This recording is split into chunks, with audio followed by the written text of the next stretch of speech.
dikeringkan, lalu diparut, lalu dikeringkan, habis itu ditoples, terus diseduh dengan air panas, jadilah teh. Itu kayak inovasi yang bermanfaat. Kalau kayak macam bikin bunga-bunga, ya sudah bilang inovasi, dalam hati itu banyak dibuang ini, kalau sebentar berdebu dibuang lagi. Kemudian ada juga, saya tidak setuju itu, ibu guru dengan bangga dia bilang, lihat itu baju 3R untuk anak sekolah saya. Saya bilang, saya tanya ibu, kalau kita bikin itu baju 3R dari kantong plastik, kita mau pakai? Tidak tahu, akhirnya akan jadi sampah juga. Dan itu bukan 3R, karena kita beli kantong plastiknya. Bohong kalau dari bekas itu, tidak mungkin. Ini baru.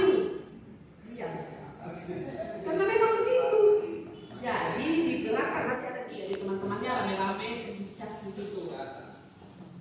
Kemudian ada lagi siswa merakit panel tenaga surya untuk menghidupkan air mancur di taman sekolahnya.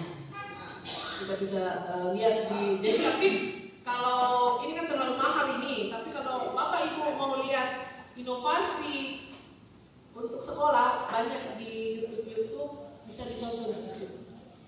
Jadi tidak usah lagi bikin bunga-bunga karena pasti jadi bahan sampah lagi. Lebih baik botolnya Bu kita bawa ke bank sampah saja karena jadi nilai ekonomi. Lanjut. Nah, kemudian kita masuk ke pelaksanaan gerakan tambahan, gerakan PBHS, yaitu penerapan perilaku ramah hidup, lingkungan hidup untuk masyarakat di sekitar sekolah.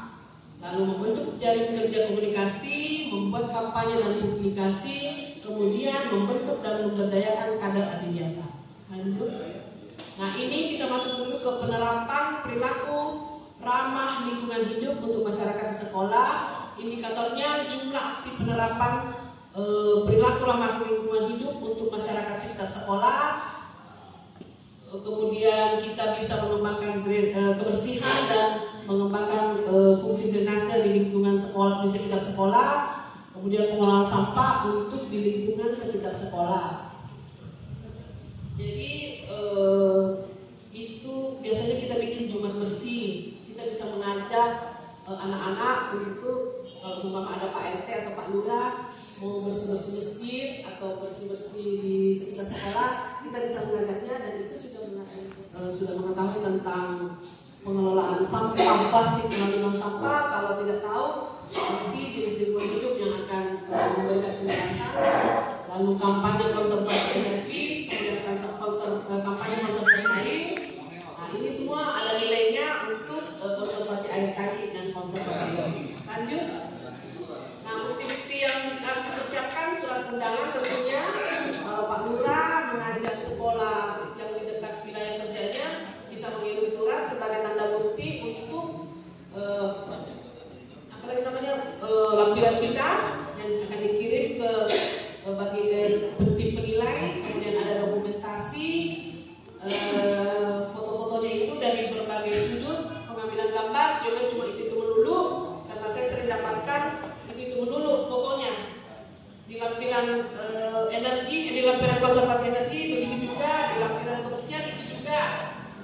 Padahal kegiatan banyak kan, bukan cuma ini hari. Kemudian dokumentasi pengelolaan sampah, lalu dokumentasi kebersihan dan fungsi drainase juga sama diambil dari berbagai sudut pengambilan. Lanjut Pak. Nah, ini yang saya bilang tadi kerja bakti, lalu ini foldernya, lampiran-lampirannya ada bersih-bersih, kemudian kampanye tentang bank sampah, kampanye tentang konservasi air. Nah, ini foto-fotonya kita bisa lampirkan, kita serahkan ke operator. Nah, ini contoh-contohnya. Kita bisa sampaikan ke operator supaya dia susun, dia masukkan ke mana, ke folder mana. Lanjut. Kemudian kita masuk ke membangun jejaring kerja dan komunikasi. Membangun jejaring kerja kemitraan antara anak-anak dengan guru, antara anak-anak dengan masyarakat. Nah, itu semua itu harus ada MOU-nya yang akan dilampirkan di data lampiran. Indikatornya yaitu jumlah jejaring kerja dan komunikasi antar sekolah atau antar pihak dengan pihak instansi. Misalnya kalau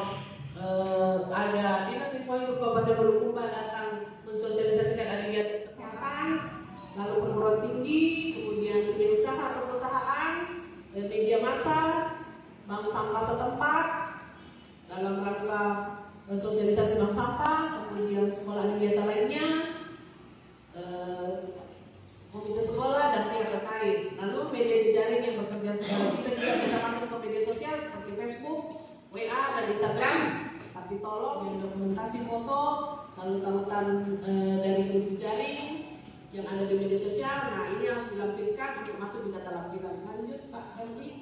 Nah ini bukti-buktinya. Ada contoh ini ya, contoh forum adiwiyata melalui media sosial, kemudian MOU-nya, MOU bantuan. Nah ini semua diserahkan ke dalam bentuk PDF, diserahkan ke operator. Nah dia yang akan mengatur dimasukkan ke mana datanya. Lanjut. Nah ini kampanye lagi. Kampanye dan publikasi gerakan PBLHS. Kita ini bertujuan untuk mengkomunikasikan gerakan peduli dan berbudaya di sekolah kepada seluruh warga sekolah, instansi pihak terkait serta masyarakat. Jadi kalau sudah mulai gerakan peduli dan berbudaya di sekolah, masukkanlah publikasi, bisa dilakukan di pemberitaan aksi yang saya bilang tadi, kemudian kreasi dan inovasi di media sosial bisa ditampilkan. Kalau ada inovasinya, tampilkan saja di media sosial supaya itu menjadi nilai tambah. Jadi setiap ada gerakan-gerakan yang ditampilkan di media sosial itu disebut supaya menjadi bukti lampiran. Yang penting bukan gerakan gerakan selfie yang ditampilkan. Lalu media yang dapat digunakan yaitu bisa juga kita menampilkan di media sosial seperti Facebook, bisa di screenshot baru ditempel di media dinding, di majalah dinding, kemudian bisa membuat poster, ditampilkan lagi di media sosial, lalu bisa kegiatan itu bisa dibuat jadi poster lalu dipamerkan, atau ada tempat pameran di dalam sekolah bisa ditampilkan juga. Nah itu juga tempat pameran bisa difoto-foto juga. Pokoknya kegiatan-kegiatan apa saja yang berhubungan dengan gerakan peduli dan berbudaya di sekolah, foto sebagai bukti pengatur di data lampiran yang dibutuhkan. Nah ini contoh kampanye, ada kampanye konservasi air, ada kepala sekolahnya mengkampanyekan untuk mematikan saklar listrik. Nah, ini semua ini dia foto baru dia masukkan ke dalam lampiran. Kemudian ada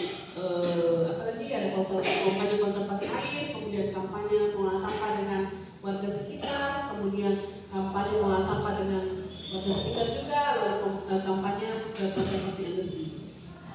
Dengan cara-cara sederhana ini bisa menjadi nilai tambah yang tidak menguras anggaran banyak dan tidak menguras energi juga banyak. Lanjut. Nah ini yang paling penting, kita membentuk dan memberdayakan kader adiwiyata. Kenapa penting kader adiwiyata? Karena kader adiwiyata ini yang akan membantu kita untuk mensosialisasikan pengelolaan sampah, konservasi energi, konservasi air kepada teman-temannya. Dia yang akan membantu tanpa mendapatkan honor. Nama saja menjadi kader adiwiyata, dia sudah bangga. Yang harus dipersiapkan untuk membentuk kader adiwiyata yaitu surat undangan, poster, kemudian dokumen pembagian tugas untuk rencana aksi kader adiwiyata, akan ada contohnya juga nanti itu, kemudian dokumentasi kegiatan pemberdayaan kader. Jadi kalau sama disosialisasi itu kader adiwiyata di teman-temannya, dia bercerita biasanya dia bertemu, jangan bawa sampah di situ, foto lagi, itu akan menjadi operator adiwiyata. Contohnya sudah ada nanti kita buka lanjut. Nah ini yang terakhir, pemantauan dan evaluasi gerakan PBLHS. Ini pemantauannya ini dilaksanakan oleh sekolah, melibatkan kepala sekolah, dewan pendidik, komite sekolah, peserta didik dan masyarakat. Mereka akan menilai sekolah Bapak Ibu setelah melaksanakan gerakan peduli dan berbudaya di sekolah. Masyarakat akan mengatakan, oh iya, sekolah itu sering membantu kita untuk kerja bakti. Itu bagian dari evaluasi. Kemudian kita sering juga, oh iya, dia sudah menerapkan sekolah berbudaya di sekolah. Nah, gerakan-gerakan kecil nantinya dari anak-anak itu yang akan dikembangkan menjadi gerakan peduli dan berbudaya. Informasi yang objektif, Jadi silakan itu masyarakat yang akan menilai kita, orang luar yang akan menilai kita bahwa sekolah kita sudah menjadi sekolah yang peduli dan berbudaya lingkungan di sekolah.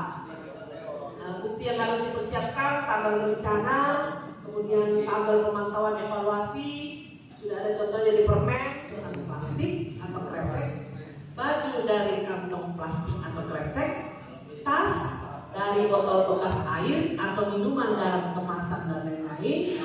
Kemudian kerajinan-kerajinan seperti ini tidak mendorong dilakukan pengurangan konsumsi dan hanya bersifat, jadi tali rapia juga itu dari sampah kresek, sampah kantong plastik.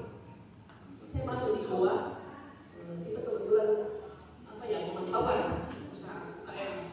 Terus saya bilang, apa ini bau? Apa ini bau? Dia bilang, oh itu sana sampah dari di karung-karung. Apa isinya itu? Dia bilang, sampah plastik tuh. Plastik apa? Dan kantong plastik. Kamu apa? Dia bilang dibuat untuk tali rapia. Oke lah, tali rapia tidak apa-apa. Terus ini sedotan dari mana? Dari situ juga kok. Itu bahaya. Iya. Saya ini dalam hati. Saya nggak mau pakai sedotan begitu ya. Itu dari sampah. Jadi dia sedotan murah yang merah, kuning, hijau. Terus dia kan murah. Berapa ya? 5.000 dalam satu plastik itu kan. Nah itu memang murah karena dia dari sampah. Dari proses pemanasan saja. SD Negeri 218 Batang, Kecamatan Bortotiro. Jadi pada kesempatan ini sudah dipersilakan untuk menyampaikan unek-unek. Terima kasih yang kedua kepada Ibu pemateri. Alhamdulillah materi dibawakan oleh Ibu membuka wawasan kita semua tentang perilaku lingkungan berbudaya sekolah. Yang saya ingin berjelas atau berupa usul atau pertanyaan yang pertama, usul yang pertama, materi ini cukup bagus. Saya harapkan kepada panitia dibagikan di prestis atau di grup. Cuma kalau di grup kemampuan HP kita biasa terbatas itu memorinya. Kalau bisa panitia yang ada prestisnya hari ini langsung dibagikan Pak. Yang kedua, tentang folder di atas ini kalau kita mau laksanakan Pak dalam beradiwiyata, kita tidak terlepas dari yang namanya anggaran. Kalau di sekolah besar mungkin yang dicontohkan seperti di tingkat SMP SMA itu tidak terlalu masalah Pak. Tetapi kami yang di sekolah SD lebih-lebih lagi Pak, apalagi sekolah kecil. Jadi saya harapkan kepada pemateri tolong diberikan contoh dalam penyusunan RKAS yang mendukung pelaksanaan adiwiyata di pendanaan puskita. Seperti apa itu Pak di 8 standar, di mana dimasukkan ini program-program supaya terakomodir di anggaran dana puskita. Karena saya tadi tidak ada di folder-folder ini Pak bahwa masalah ini bisa dimasukkan. Terima kasih atas kesempatan yang diberikan kepada kami untuk mengajukan satu pertanyaan. Pertanyaan saya hanya singkat Pak, mengambil dari pertanyaan pertama Bapak Iskandar. Itu betul sekali, kita terbentur masalah pendanaan. Sebelum saya lanjut, nama saya Boy, saya dari SD Negeri 237 Lembang, Kecamatan Bukumpal. Saya ini sekolah kami adalah peserta adiwiyata tingkat kabupaten. Saya kurang tahu berapa, cuma masih Bapak Muhammad Agil Mahmud SPD MSc, mungkin Bapak dari lingkungan hidup tahu. Sebenarnya sekolah kami sudah ikut di tingkat provinsi. Satu yang menjadi kendala pada waktu itu adalah masalah biaya dari segi pengadaan apa-apa yang mesti disiapkan di sekolah untuk mengikuti tingkat orientasi provinsi. Sampai itu kepala sekolah saya dulu, karena sekarang sudah diganti, mengatakan pada saya, Pak, bagaimana ini? Kita mau ikut nama saya dari SD 226 yang ingin saya tanyakan Pak, yang pertama, dengan banyaknya tadi folder dan file yang mau disiapkan Pak, apakah ada waktu yang dipersiapkan atau dibutuhkan untuk melengkapi keseluruhannya itu? Kemudian yang kedua, masalah yang paling urgent di sekolah saya itu adalah masalah sampah plastik.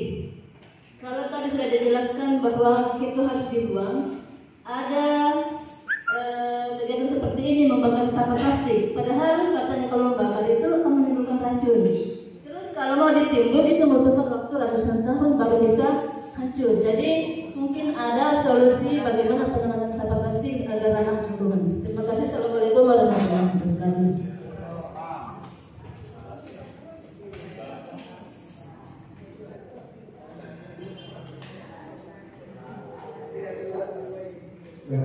Tiga penonton dari sesi pertama. Nanti kita lanjut saja untuk menggunakan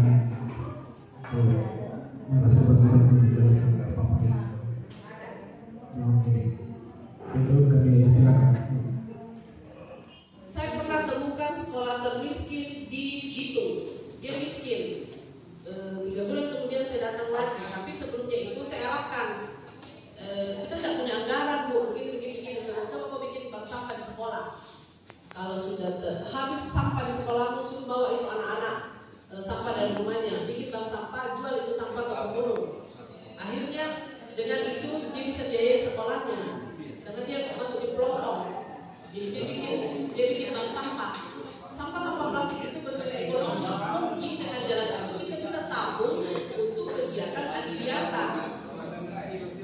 Begitu yang saya maksud. Kalaupun untuk konservasi air, itu kan tidak memakan anggaran juga. Orang tak bikin folder. Jadi kalau ada foto, kasih itu operator, kasih masuk di sini, kasih masuk di media komunikasi. Kalau ada yang kegiatan tak masuk di Facebook atau di mana, ini tidak memakan anggaran banyak Pak. Pintar-pintarnya kita saja memanage itu operator, memanage sekolah bagaimana, memanage anak-anak. Kalaupun ada semua kerja bakti di luar sekolah, kami itu anak-anak bicarakan sama lurah, saya bisa panggil anak-anak, kita foto, tidak pakai uang lagi, tinggal dikasih ke saya itu air mineral itu anak-anak. Nah ini lagi, kalau kita tidak mau banyak sampah plastik Bu, bikin galon, minta bantuan sama orang tua siswa, karena ini untuk kesehatannya anak-anaknya saja. Galon, mereka bawa tumbler, tidak berproduksi sampah, itu sampah plastik.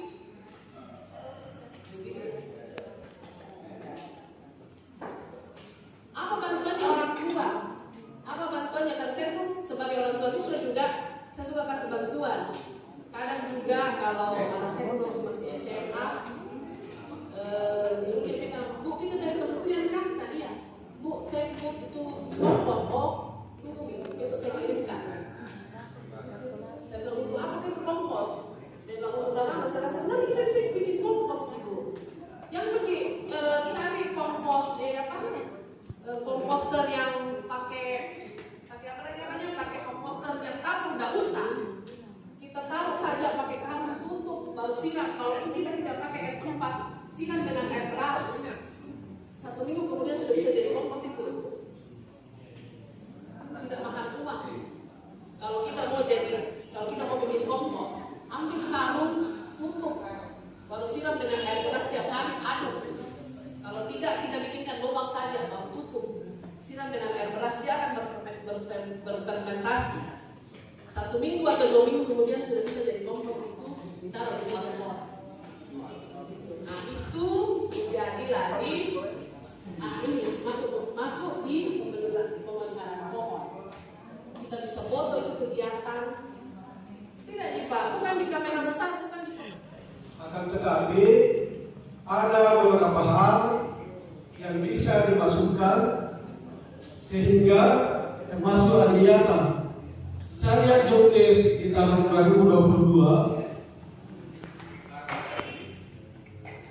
pada penggunaan dana BOS itu, yaitu pertama perbaikan toilet, berarti ini sudah masuk dan kelihatan. Tempat cuci tangan bisa digunakan di dana BOS, saluran air dan sanitasi lainnya. Ini yang bisa dimasukkan di RKS online. Ya. Jadi teman-teman kan bisa menganggarkan, kalau misalnya siswanya sedikit, kan bisa jagakan sedikit-sedikit juga. Akhirnya nantinya akan tercapai apa yang menjadi kita kan. Terus dan kedua, yang jadi masalah memang di sekolah itu masalah sampah. Untuk itu ada masukan, karena di lingkungan hidup itu biasa menganggarkan tentang sampah pemilah. Jadi kalau bisa tolong lingkungan hidup, utamanya yang ikut Adiwiyata, calon Adiwiyata Kabupaten, diupayakan untuk memberikan tempat sampah pemula, tempat sampah pemilah. Selanjutnya saya lihat pada dokumen tadi masih menggunakan KTSP